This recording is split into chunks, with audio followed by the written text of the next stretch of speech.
Hello, my name is Tammy Vincent, and my students called me Mrs. V, and I am now a speaker and an author. And my favorite teacher when I was in school, his name was Senor Wiley. He was a Spanish teacher that was absolutely crazy, but he just instilled in absolutely every person that he talked to that you could do whatever you wanted to do, no matter where you came from or who you were.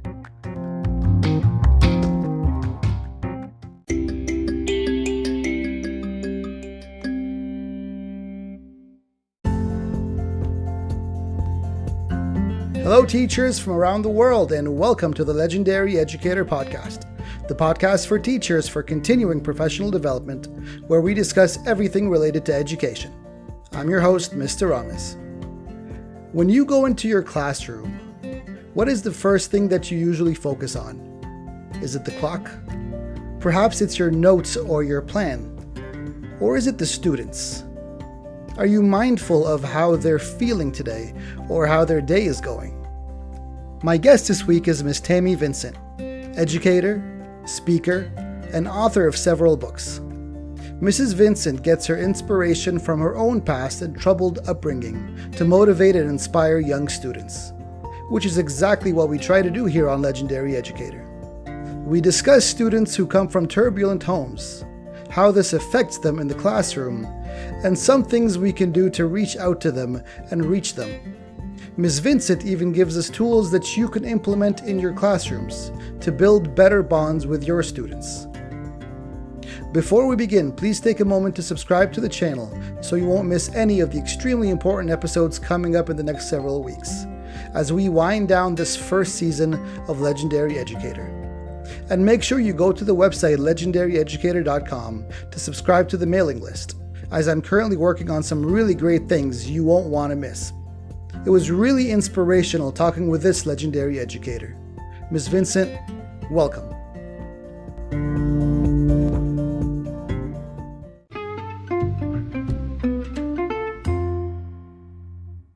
Mrs. V, eh? So I was expecting Mrs. Vincent or something like that. Where did Mrs. V come from? I don't know. My first teaching was first grade, and they just stuck with Mrs. V. I have no idea why. My mother-in-law actually was a bus driver, owned a bus company, and they called her Mrs. V, and okay. It just kind of stuck. I like it. I guess I'm going to call you Mrs. V as well. So Mrs. V, what are your books about? So the first one, they both come from my own personal story, and the first one is called Surviving Alcoholic Parents. Oh, okay. Yeah, so kind of it's not a dramatic story, but it does just kind of give kids a guide. It's a teen's ABC guide for thriving in a world of chaos is what the subtitle is. So it's just how to kind of manage and navigate that part of your life. And then the second one is actually called Helping Children of Alcoholics and Other At-Risk Students.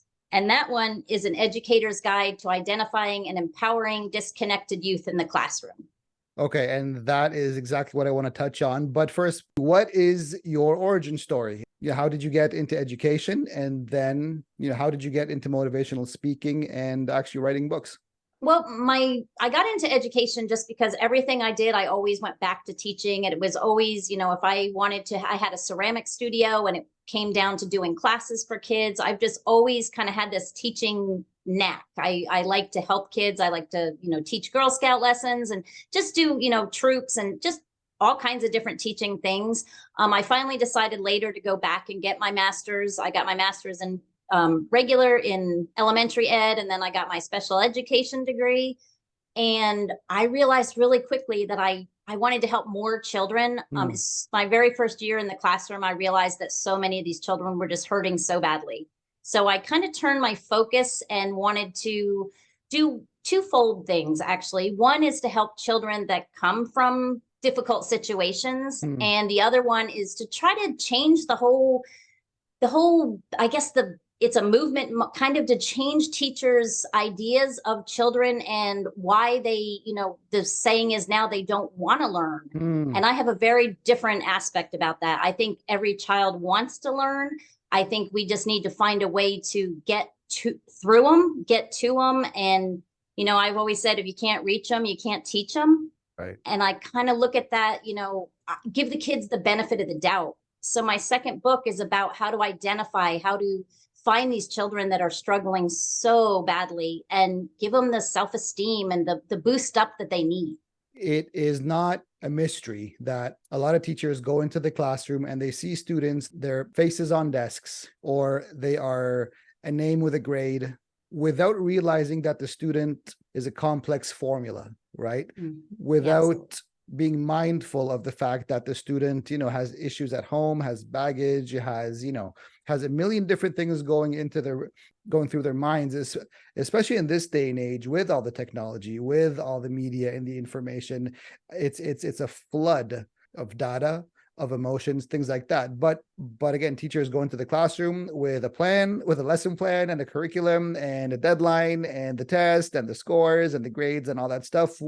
Without, and of course, I'm not generalizing, but I'm saying it's not their fault, because teachers have so much on their plate that sometimes they forget to focus on the student as a human being. And so I think that is going to be my first question. How do you identify a pattern or a disconnect, as you called it? Well, when I was in the classroom, I kind of looked at kids, and of course, I went through my own personal story. So I just saw that empty, hollow look that I know I felt. Mm-hmm. It just seems like now, they say just addiction alone, it's 1 in 4 children. And then you add in everything else that is there. Like you said, there's a million different things. There's poverty, there's homelessness, there's suicide rates. There's, 4% of our kids don't have any parents right now. Right. So it's like, there's so many different things. So I didn't necessarily even need to identify them. I just tried to reach them all, to teach them self-esteem, to build them up. My book is called Identifying and Empowering, but I try to go about it and just assume that they all came from a not so perfect life, because I'm assuming now that most of them are having struggles of some kind. So, I always said, I used to be that child. You mentioned the child that laid their head on the desk. I used to be that child, and I used to be that quote unquote labeled bad child. But I always kind of joke, and I'm like, if one of my 51 teachers had said, Tammy, why do you sleep on the desk? And I had told them because it was the only safe place to sleep, maybe things would have been different, So when I went into first grade, teaching that, I just try to give them the benefit of the doubt. And I know, like you said, it's hard now. It's a curriculum. It's stringent. It's tests. It's everything else. So I always just tried to kind of build activities into my lessons that would build self-esteem, little I am activities, and a little magic mailbox I had where they could ask questions and just different things. What are some of the signs that a student is not doing well, emotionally, socio-emotionally? A lot of lack of contact with other children, lack of facial cues with you. A lot of children can't even look you in the eye. I've literally put my hand on a child's shoulder and had her wet herself. There's just all kind, I just look at it. If they're not jumping into school and smiling and they're laughing and, children are inherently, especially young children, should be happy. They should still be that childlike person. And if that's already kind of a little bit damaged by first, second, third grade, it only gets worse from there. What is the difference between a student who is not in a good place emotionally and a student who's just bored? Well, that again, you don't always know that. So you have to try to challenge. You have to make the classroom as fun as possible. I used to do some of the same silly exercises when I would substitute high school that I did with my second graders, just to get them engaged. It actually worked fun. I was the teacher, that the substitute that people used to say to me, you're the meanest sub we have, but we like you the best. Okay. I kind of took that as a compliment. I would have fun with them. I would say, I humor you guys all day long. Humor me. Let's do this. Just to get them to open up, to get some trust and stuff. But you don't always know. And sometimes, some children are bored. But again, our brains are wired to learn. Our brains are wired to always be learning. So if a child looks like they're not engaged in learning, maybe, we just have to try to find another way to engage them, I guess. Okay, so a teacher notices a couple of these flags that you mentioned. What does he or she do? Well, it depends on the grade. If it's a younger child, I mean, you can't always come right out and ask. I mean, I would have never told some of the teachers what was happening to me. but you have to build up a sense of trust. You can build up a sense of, build their self-esteem up and try to get them to trust each other. I mentioned my magic mailbox, and I used to put questions in this mailbox that I thought they had to hear or wanted to hear. And then you could see them kind of making bonds and making connections between each other, not knowing who asked the question. So just getting them to really trust the system and trust you enough to come forward and say something. You can't fix every child, but you can at least try to help them understand that they're not alone and that there's resources for them.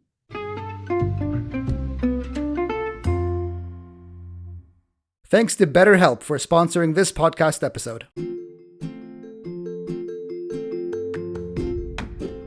Being a teacher is tough.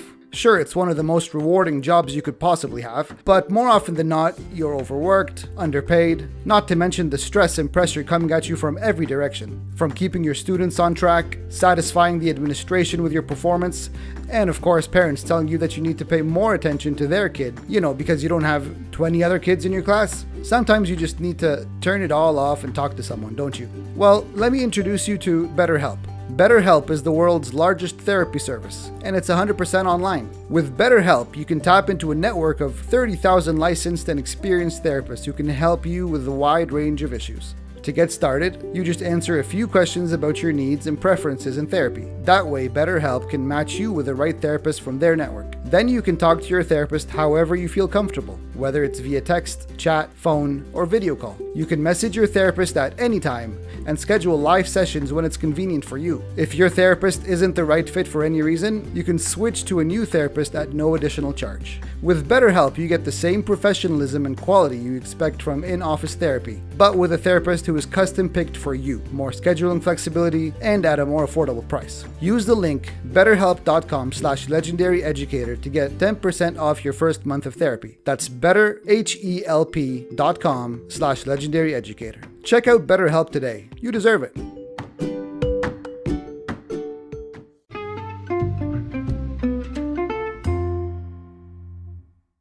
What is this magic mailbox that you talk about?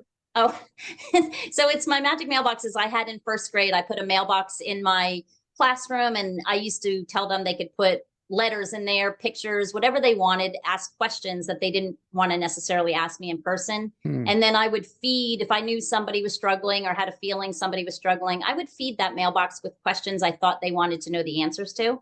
And you got some pretty interesting questions, and I would take it even when I substituted high school and just be like, come on guys, humor me. And I got a lot of questions, and that's kind of what started me on this whole journey. I had a child reach out to me 14 years later and say, if it wasn't for my magic mailbox, I don't know where I'd be today. And so does every student get a mailbox, or is it just one general mailbox? How does that work? Because basically what I want to do right now, what I'm trying to do is I want to take this copy paste. If a teacher likes the idea, I want her or him to implement this in the classroom. So is it like a general mailbox in the class, or does every student get one? Like, how does that work? I did have one general mailbox that was just kind of in there for the younger children. And I'm actually trying to I'm starting up a nonprofit probably in the next couple months where I'm going to try to make it a program where they could, because now obviously a lot of it's going to be digital because there's not actually a physical mailbox, but it's more of a mentorship program. Children are afraid of, they don't want to go into the safe room at school, even though that's where they're supposed to go for support, because they don't want to be labeled. They don't want to be seen. They're embarrassed, so it's kind of an outside source where they can get the help, get the answers, know that there's a support out there for them, but they're not labeled and they're not, known as that kid. Of course, absolutely. Especially at that age, nobody wants to be labeled anything really, except the cool kid. Right. Okay, so the magic mailbox is a general mailbox. It could be a physical mailbox. It could be a digital mailbox where the student basically asks you questions. I'm assuming not anonymously because you have to know where they're coming from, but it's a chance that he or she asks you a personal question, you can answer them without any sort of face-to-face interaction until the bond is formed. Exactly. What else? Give me another example of this. Of the mailbox? No. Of a different way a teacher could, sort of reach a student who who needs this reaching out. So a lot of these children that are completely disconnected have very little self-esteem. They have zero positive self-identity. They've never been told, they're not told they're loved, they're not hugged, they're not anything. So a good example is we used to do an I am wall, and every day when first day of school, we would write I am, and we'd write 10 things about ourselves. And then we would close our eyes and write 10 things about the person that loved us the most, what they would say about us. Then we'd wipe out anything negative. And then literally, I mean, this is first grade, and it was deafening, but we would stand up there in the front of the room every day and we would say our 10, I am beautiful, I am amazing, I am funny, I am smart. And we did it every single day of first grade. And, my hope is that just by hearing those positive affirmations day after day after day, that some of those children that don't hear it start to believe it. All right. So there's an I am wall. Every student gets a piece of the wall, right? A piece of this real estate. And they make a list of their good attributes, I'm assuming, or just any attributes that like come to mind. No, we took out anything negative. I wanted it to be all positive at that point. So do you tell them, write me 10 things good about you, or just write me 10 things about you and then take out the negative? I did write 10 things that you think about yourself, and then 10 things that your favorite person might say about you. Nice. Right. Okay. So they had to picture like their favorite aunt, their uncle, their sister, and a lot of them needed a lot of help. A lot of them was, Miss V, what do you think? And I'm like, well, you're beautiful. And they'd be like, okay, help me spell that, because they were little. All right, good. So then every morning they come in, either fill the wall or they just say it out loud. I am. We would say it out loud while we were putting away our coat. That was just our thing. We unpacked while we were getting everything ready. We would go through any questions that were in the mailbox. Then we would do I am, and then we do the Pledge of Allegiance and move on with the day. Does this work with any grade level, or is there sort of a cap to it? It can go up a little bit. When I used to substitute, of course, they always had those silly games where you sit on the couch, just to give them moving around and give them some, whatever. And I used to do it with bean bags, and we used to throw them around the class and toss, kind of like playing popcorn, and they would have to say them like I am, whatever. And we would do it until they repeated one. And then I'm like, okay, we're done for the day, guys. I'm like, if you can't think of anything new, we're done. Let's go work. And we would take breaks and do that sometimes. So I did it with high school, and they came up with some good names for themselves and words, but it was fun because I think learning should be fun. So anything else, any other ideas that a teacher could sort of take and like implement in their classroom? Groups, a lot of group things. A lot of these children do not have the social skills, especially after COVID. Especially so after everything, COVID. Yes. I tried to do as much stuff as I could in groups to teach them that social interaction, just getting them close together in little groups and learning how to talk to each other and actually communicate with each other. What is the effect of a student who doesn't have anybody reaching out to them? It can be pretty devastating, honestly. I mean, if they don't know there's help out there, I mean, like I said, I'll be honest and just use my own personal experience. Both of my parents were alcoholics. My mother was a child psychiatrist. My dad was a very high-end stockbroker. So no one would have ever looked at my family and thought something was wrong. Right. But I didn't per se have really parents, no boundaries. I mean, I didn't even learn about unconditional love until I was 25 and pregnant with my first child. So I know what I went through, and I've gone through 30 years of a healing journey to get over that. And so my goal is to help some of these children realize that their life experiences they're not life sentences. They don't determine their future. They just are something that happened to them, and it's bad and it's ugly and it's not fun, but it's up to them to decide they want to do something about it and get help. And there's help out there. And so how did you turn out so okay? I don't know. Just a very positive. I know my brother even, I do have 2 family members, and most of my families are recovered alcoholics or recovered addicts. And I don't know. I just had a very, everybody, all kids grab a role model. They all they make a new role model, a new family role for themselves. And I was kind of the people pleaser and the happy person and the hold it together kind of person. Right. Humor, a lot of humor. That's a very good coping skill that children develop. But I'm not sure. I just knew there was something better out there. And, I did have my grandmother who would say, it's, you're going to be fine. You're going to be good. Just keep going, keep pushing. And I just inherently had a positive attitude. So I was lucky. Well, good for you. I was very That's lucky, amazing. honestly. Just that, I think the most important thing is that there's help out there for children. And teachers, they have it really, really, really hard right now with all these issues that children are facing. So it's a struggle. It takes they say it takes a village, and right now it takes a really big village, and teachers have a tough time right now. And I feel like the more the more you can engage and get your children to trust the system, the more they're going to be willing to learn from you. Nice. Is that the magic mailbox behind you? Yeah. I do it for a lot of podcasts. A lot of people want to. I just noticed it. Yeah, I have a Facebook, like my Instagram is Tammy's Magic Mailbox. A lot of people will just drop me questions, message me that way. Nice. Can I see it? There it is. It just says, ask me anything. That is the magic mailbox. That is now, when I was in first grade, it didn't look so pretty because the kids got to decorate it. So oh, even better. Even better. Yep. Okay, remind us of your 2 books again. The first one is just called Surviving Alcoholic Parents, and the second one is called Helping Children of Alcoholics and Other At-Risk Students. Okay, and the author is Tammy Vincent, which is Tammy Vincent, and I would say you could get them on Amazon, but they canceled me, so they didn't like that title. So you have to get them through my website. Oh, snap. Which ones? Both of them? Both of them. Yeah, they canceled my whole account. They didn't like the Surviving Alcoholic Parent one. Wow. And they canceled me. You've been canceled, yeah, it's crazy. Mrs. V. I wasn't canceled. Oh, no. I mean, in that case, what's your website?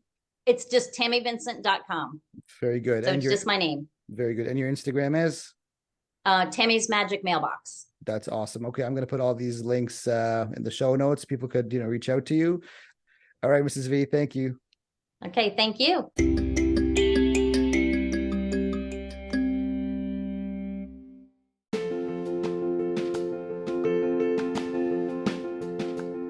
Let me know what you thought about today's episode by leaving your comments, questions, or complaints in the Legendary Educator Facebook group. You'll find the link in the show notes, or you can find it by searching for Legendary Educator FB group on Facebook. You can follow me on Instagram at Legendary Educator. And you'll want to get on that mailing list by going to legendaryeducator.com because I'm cooking up some really exciting things for you. Don't forget to subscribe, rate, and review because that does help out a lot. Next week, another legendary episode with a different legendary educator. Class is dismissed.